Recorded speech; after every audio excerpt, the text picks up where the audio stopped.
tout le monde, bienvenue sur les secrets de Muriel, j'espère que vous allez bien. Alors aujourd'hui j'ai décidé de vous partager une petite recette de muesli ou de granola, ça dépend comment est-ce qu'on l'appelle, sans gluten et sans avoine, parce que je me suis rendu compte que je faisais une petite intolérance à l'avoine.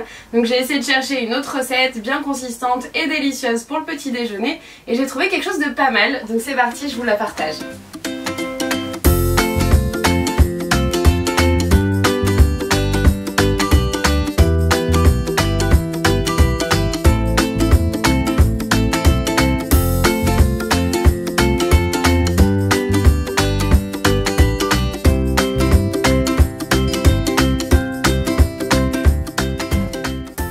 Pour ça, vous aurez besoin de flocons de quinoa, de flocons de riz, de flocons de sarrasin, de graines de tournesol, de graines de courge, de graines de lin, d'amandes entières, de sésame blanc, de noix de coco, de gingembre en poudre, d'orange, de raisin de Corinthe et d'huile de coco.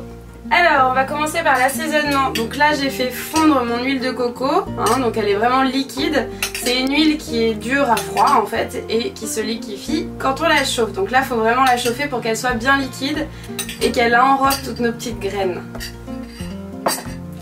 Donc je vais presser mon jus d'orange. En fait le jus d'orange, on a besoin du fructose contenu dans les oranges pour assaisonner un petit peu, sucrer un petit peu et donner un petit peu de liquide pour bien enrober. Hop, donc là je presse mon orange bio. Si vous voulez vous pouvez mettre les zestes aussi. Moi c'est une orange que j'avais utilisée justement pour ses zestes. Donc là j'utilise le jus maintenant. Je l'avais conservé au réfrigérateur. Maintenant j'ajoute l'huile de coco. Là ça va permettre de bien dorer notre granola. Ensuite j'ajoute un petit peu de gingembre en poudre, ça va donner du goût évidemment. Si vous aimez pas vous pouvez prendre une autre épice ou ne pas en mettre du tout si vraiment vous aimez pas les épices. Et maintenant je peux ajouter la noix de coco.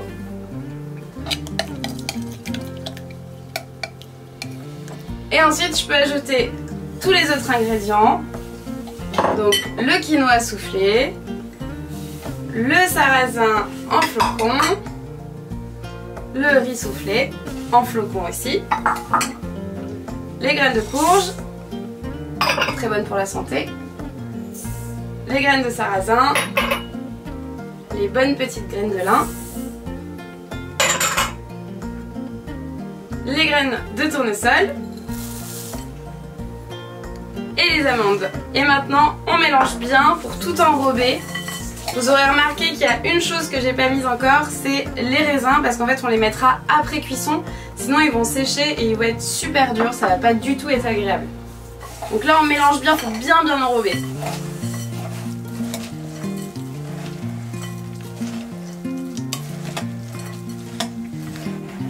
Et n'oubliez pas le sucre de coco,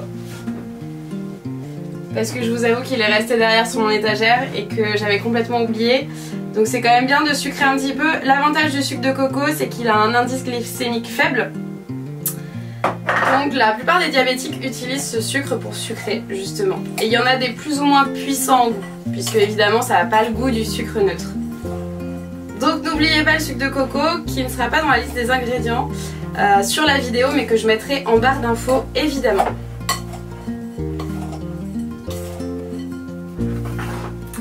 Parfait, et donc maintenant je vais le mettre sur ma plaque. Alors j'ai mis un petit papier sulfurisé. Si vous avez une plaque à rebord c'est encore mieux. Faut pas mettre une trop grosse épaisseur sinon ça va pas cuire de façon homogène. Donc vous cuirez en plusieurs fois si c'est nécessaire.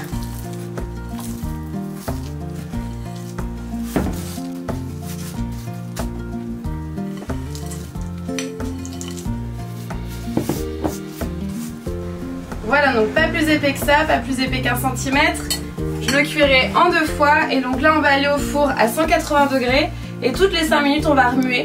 Ça va commencer à prendre de la couleur, ça va sécher un petit peu et après on aura un beau granola bien croustillant. Je pense que ça va prendre à peu près 25 minutes, mais encore une fois ça dépend des fours et ça dépend de la couleur que vous voulez donner à votre granola.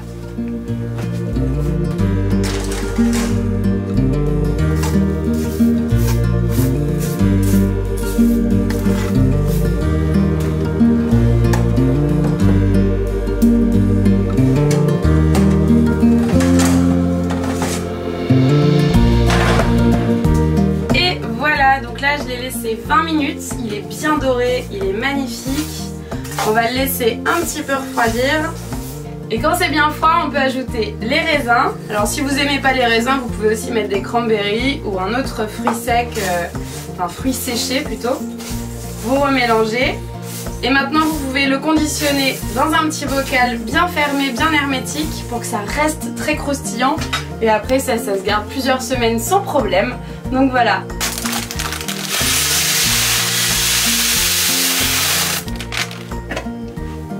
Et voilà, votre granola est prêt. Donc pour le petit déjeuner, évidemment, vous pouvez déguster avec un bon yaourt ou un bon fromage blanc. Des fruits frais, c'est génial, évidemment des fruits frais de saison. J'espère que cette recette vous a plu. N'hésitez pas à me le dire en commentaire, à me mettre un petit pouce bleu parce que ça fait toujours plaisir. N'oubliez pas de vous abonner si ce n'est pas déjà fait. Et je vous dis à très bientôt. Salut!